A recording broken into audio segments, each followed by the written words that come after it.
Hey everyone, and welcome to this explainer. Today we're diving into some incredibly fascinating source material to answer a question that is, honestly, just so frustrating. Why does your stomach often look exactly the same today as it did 6 months ago, despite all that intense core work? You know the feeling, right? You've been putting in the effort, you're sweating, you're feeling the burn, but the mirror, it just isn't reflecting it. Well, today we're going to break down exactly why that's happening, and more importantly, how to fix it by looking at the actual biology of core training. We've got to start by addressing the massive elephant in the room, that famous fitness mantra that abs are made in the kitchen. I mean, for years, we've all had this drilled into our heads. But here's the thing. This half-truth is actually the single biggest reason people diet down, get super lean, and just end up with a completely flat stomach instead of that defined, sculpted six-pack they were busting their tails for. Okay, let's dive into this, because the reality from our sources is a bit different. Abs are revealed in the kitchen, sure, but they are absolutely built in the gym. Your six-pack is a muscle group. It's literally just like your chest or your biceps. You can't just starve a muscle into visibility. It has to be actively built through mechanical tension. If you don't build up those muscle blocks of your six-pack first, they simply aren't going to push through the skin, no matter how insanely low your body fat percentage gets. Section 1. The core training trap. Why sit-ups and planks fail. All right, so we need to face an uncomfortable biological truth today. Those foundational moves we all learned back in middle school gym class, they might actually be totally stalling your progress. Think about the mechanical breakdown of a traditional sit-up. You anchor your feet, you sit up, you feel a burn, and you just naturally assume your abs are doing all the heavy lifting. But the primary job of your abs is spinal flexion, which basically means pulling your rib cage toward your pelvis. And that actually only happens in the very first few inches of a sit-up. After that, your torso is just being hoisted up by your hip flexors, specifically your psoas muscle. Basically, most of a sit-up is just a hip flexor movement. Think about it like bending a plastic credit card back and forth. It doesn't snap on the first bend, right? But that destructive, repeated stress in the exact same spot eventually breaks it. Most of us already have incredibly tight, overactive hip flexors just from sitting in chairs all day long. So when you tack on 50 sit-ups on top of that, you're just adding a ton of repeated stress to a lower lumbar spine that absolutely wasn't designed to take it. And you're doing all of that for a totally minimal return on your actual abs. So if sit-ups have some real functional issues, what about planks? Are they the smarter, safer choice? Well, the short answer is yes. They are a better starting point. They actually train the core to do one of its real biological jobs, resisting extension, which just means preventing your spine from bending backward. But while they're a great foundation, they hit a massive plateau extremely quickly. Here is the crucial catch. A plank is an isometric hold. The muscle holds tension without actually changing length, which biologically speaking is one of the absolute slowest ways to build muscle mass. Imagine you wanted to build a bigger chest, so you unrack a really heavy barbell, lower it halfway down, and just hold it there for 2 minutes, without ever stretching or contracting the muscle. Is it going to burn? Oh, for sure. But will it grow?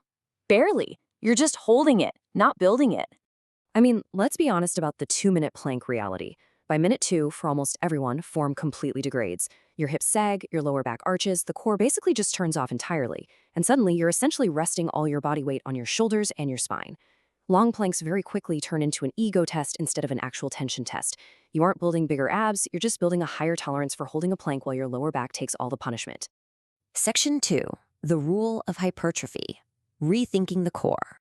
It's time for a total paradigm shift here. When you really look at the stark contrast between how we treat our core versus other muscle groups, a pretty crazy picture emerges. If we want to grow our biceps, what do?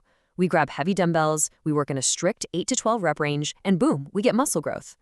But when it comes to abs, we just drop to the floor, use zero resistance, bang out 100+ reps, and then wonder why we just end up with a flat stomach. Why on earth are we treating the exact same type of muscle tissue with completely backward logic? Your core doesn't follow some magical, completely different set of biological rules than the rest of the muscles in your body. Section 3, the playbook. 3 essential core movements. Okay, so we are going to stop treating the core like an endurance test and start treating it like a real muscle. The sources suggest focusing on 3 actual functions of your core and pairing those with the specific exercises that properly load them for real hypertrophy. We've got the weighted cable crunch for spinal flexion, the ab roll rollout for anti-extension, and the Palloff press for anti-rotation. Let's break each one of these down so you know exactly how to execute them.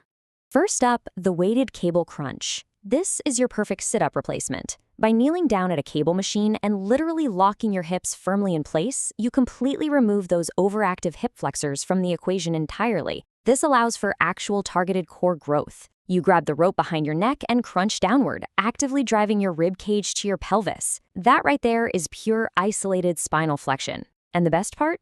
You have a weight stock. You do sets of 10 to 15 reps, and when it starts feeling easy, you just pin heavier weight for true progressive overload. Next, we swap out that static plank for the ab wheel rollout. As we mentioned, your core is designed for anti-extension, resisting your spine from bending backward under a load, while the ab wheel takes that exact same demand but adds brutal dynamic movement and leverage. You kneel down, squeeze your glutes, lock your core tight, and roll forward. Gravity is actively trying to pull your hips down to the floor, and your abs have to fire intensely to stop it. Then you use your core to drag your whole body weight back. Just a quick word of warning though, absolutely stop your range of motion immediately if you feel your lower back start to arch. Finally, the third movement, and honestly the one almost nobody actually does, is the pull-off press. You attach a resistance band or a cable at chest height, stand sideways to the machine, and hold the handle right at your chest.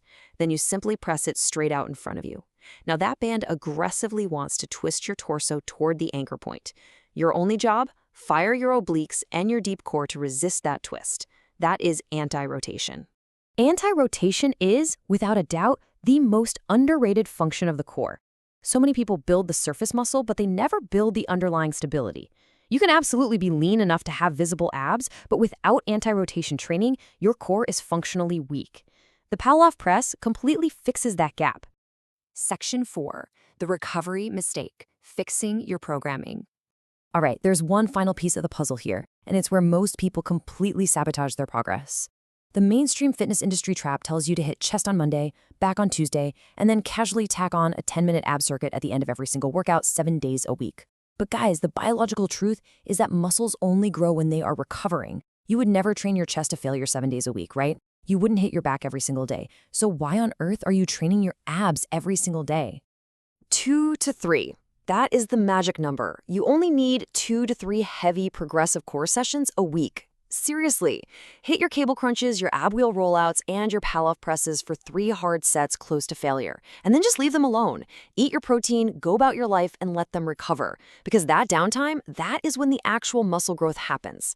We've covered a ton of ground today, but I want to leave you with this really powerful, provocative thought straight from our source material that perfectly sums it all up. Stop twitching, start lifting. You can absolutely keep doing those same endless, zero-resistance sit-ups and those long, sagging planks you've been doing since gym class, or you can start lifting. Which really begs the question, how much faster would your physique change if you stopped just trying to survive your core workouts and actually started trying to progress them? Thanks so much for joining this explainer. See you next time.